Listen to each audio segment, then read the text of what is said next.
También en el marco del lanzamiento del Programa Nacional, conversamos con la ingeniera Carla Campos Bilbao, secretaria de Desarrollo Rural y Agricultura Familiar.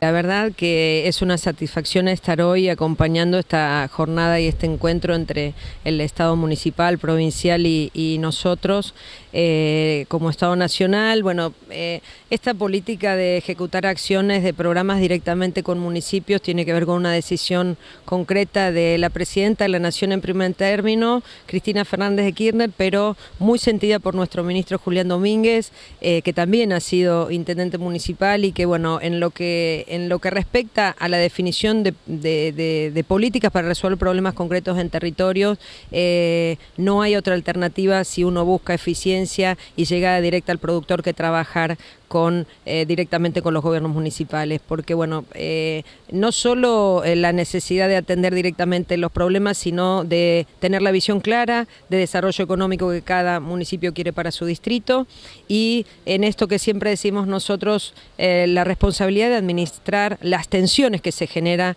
en los modelos que van generando crecimiento y desarrollo diferente. Digamos, cuando uno va cambiando el modelo de desarrollo productivo, como lo está haciendo la República Argentina, con más inclusión, con más agregado de valor, con una incorporación y con un sistema, una propuesta de distribución de la renta distinto, esto genera tensiones y es ahí donde los gobiernos municipales definen sus prioridades para trabajar. Y bueno, concretamente aquí en General Pueyrredón, el trabajo es una de las zonas en el marco del Programa Nacional de Agricultura Periurbana, es en la provincia de Buenos Aires el segundo cordón hortícola más importante y es a nivel nacional uno de los mercados más importantes al que llegan producciones de las economías regionales también. Así que incorporar hoy a Mar del Plata con un aporte de 2 millones de pesos al programa nacional y articularlo con el programa que estamos llevando de manera conjunta de FAO, de Naciones Unidas, de buenas prácticas agrícolas, no es más que una satisfacción, pero también un desafío enorme de poder llegar a la integración de todas estas políticas.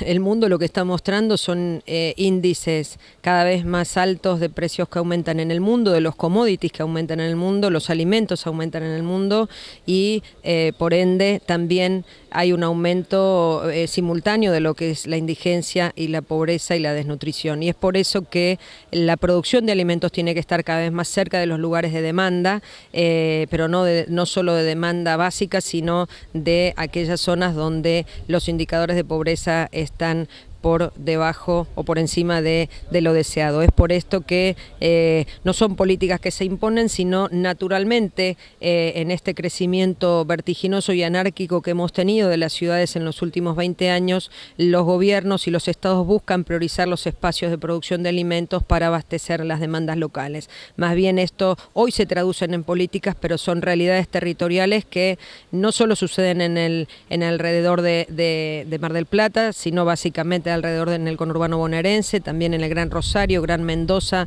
Gran Resistencia, Gran Santa Fe, Gran Córdoba, Posada, son todas ciudades donde estamos trabajando este fenómeno de crecimiento de ciudades, pero también de cambio de límite de frontera agrícola con producción de alimentos desplazada. Bueno, el INTA ha sido la institución que ha tenido el Gobierno Nacional de reflexión y de diseño de tecnología histórica y bueno, este fenómeno lo ha podido identificar y percibir ya por el año 2003, cuando el ingeniero Carlos Cheppi era presidente del INTA y ha instruido a los técnicos para crear lo que hoy ya es un hecho, la Agencia Experimental del Área Metropolitana de Buenos Aires, con 9 oficinas, entendiendo claramente que no había hasta este momento, hasta estos años, políticas del INTA para trabajar en esto, pero sí ha estado a la altura de las circunstancias y hoy, bueno, no es casual que ya sea en los centros de investigación de la agricultura familiar como en el área de agricultura periurbana, ya todos los técnicos del INTA estén integrados a las municipalidades y a las provincias trabajando de manera conjunta. Así que hoy nuevamente está aquí presente el INTA, aportando lo que es la experiencia de cambio rural, pero sumándose de manera total al programa de agricultura periurbana de la Nación. Vamos a cambiar de tema y en este espacio nos referiremos a la intersiembra. Conversamos con la ingeniera Laura Echarte y el ingeniero Matías Cambareri. Bueno, hablamos de cultivos intercalados, en comparación o versus cultivos puros. ¿Por qué intercalados? Bueno, un poco la idea surge de lo que habíamos leído en la bibliografía y bueno, viene de cosas que había experimentado Pablo Calviño, donde poner en un mismo lote 2 cultivos de manera intercalada puede aumentar la eficiencia en el uso de los recursos y o la captación en los recursos. Entonces, como sabíamos que la demanda por los recursos, tanto del maíz como la soja, ocurre en momentos diferentes, la idea era combinarlos y que la competencia entre las especies sea menor que la competencia que había dentro de la misma especie. De esta manera, la eficiencia en el uso de los recursos iba a aumentar y también, digamos, la captación de los recursos. Así que comenzamos con estos ensayos en la campaña 2005-2006 para probar un poco esta hipótesis de que la combinación maíz-soja mejoraba la eficiencia en el uso de los recursos o la captación. Y bueno, y queríamos ver cómo podíamos mejorar, digamos, a la soja, que es una especie C3 que tiene poca eficiencia en el uso de los recursos en comparación con el maíz, que es una especie C4. Así entonces, 2 cultivos, en este caso 2 cultivos de verano que se combinan. ¿Hay ventajas significativas en lo que hace a los rendimientos de estos cultivos? Hasta ahora vimos que eso es muy variable, depende mucho de cómo fue la campaña. Campañas que son secas, tener cultivos en intercultivo no tiene beneficios frente a tenerlos puros. En cambio, campañas que vienen bien, que vienen húmedas, nosotros los tenemos con riego, tenemos un aumento de la productividad de la tierra de un 12%, un 15% respecto a haberlos tenido sembrados puros. Me comentabas que en el maíz hay una disminución de rendimientos al igual que la soja. ¿Por qué no nos recordás esos porcentajes, Laura? Bueno, en el maíz cabe aclarar que cuando lo ponemos en intercultivo le bajamos la densidad de plantas casi a la mitad, frente a tenerlo a un cultivo puro. Pero a pesar de disminuir las plantas en un 50%, el rendimiento solo le cae un 20%, porque al lado tiene una soja que no le está compitiendo al maíz, entonces su rendimiento no cae tanto. La soja, en cambio, su rendimiento disminuye mucho. Años que son muy secos es la que más sufre, en cambio el maíz no sufre tanto, y el rendimiento le baja un 80% respecto a tenerla pura.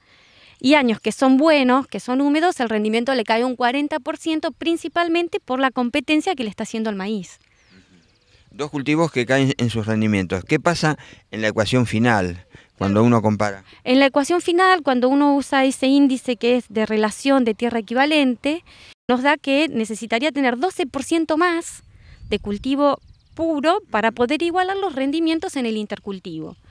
¿Sí? Es decir, entonces, que en resumen, en años buenos tendríamos un incremento de un 12% en promedio entre los 2 cultivos. Exactamente. Sí. Ese incremento, bueno, me comentabas en años buenos. ¿Y qué pasa en años que no son tan buenos? En años que no son buenos no hay ventajas, pero tampoco hay desventajas de tener el intercultivo. O sea que la suma de maíz-soja iguala a haber tenido los cultivos puros, haber hecho un maíz solo o haber tenido soja sola. Matías, buenos días, ¿cómo estás? Buenos días, ¿qué tal, Hernán? Bueno, los ensayos respecto a estos cultivos intercalados de verano como maíz y soja. Bueno, los ensayos que estamos haciendo este año es maíz y soja intercalada en 2 arreglos espaciales, un arreglo con 3 líneas de soja cada 2 líneas de maíz y otro de 1 línea de maíz cada 2 líneas de soja. También estamos haciendo un ensayito con trigo en intersiembra, también 2 líneas de trigo por cada línea de soja, lo que nos da una soja que queda distanciada a 60 centímetros.